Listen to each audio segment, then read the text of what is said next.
Mystère résolu, 4 décennies après le drame. En mai 1982, alors qu'elle venait de dévoiler le deuxième album de sa carrière solo, Joëlle Mogensan est morte. Ancienne membre du groupe Il était une fois, la jeune femme n'était âgée que de 29 ans. Elle a été retrouvée, sans vie, chez des amis proches, dans un appartement situé dans le 19e arrondissement de Paris.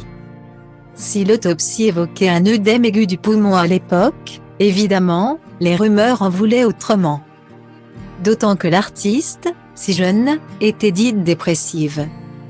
Elle ne s'est sûrement pas suicidée, elle avait encore plein de choses à faire, affirme Richard de Witt, ancien confrère de Joëlle Mogensan, dans l'émission Miroir Miroir sur Mélodie TV qui sera diffusée le jeudi 18 novembre 2021.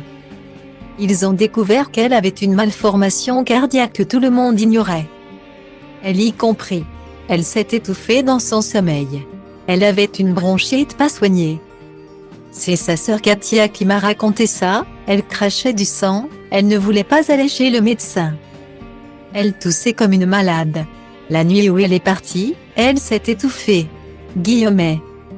Joëlle Mogensan a finalement été rejointe, au ciel, par Serge Collen, l'ancien parolier et fondateur du groupe Il était une fois.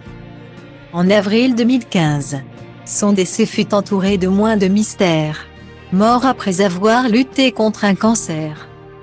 Il avait évoqué sa lutte contre la maladie à plusieurs reprises sur son compte Facebook.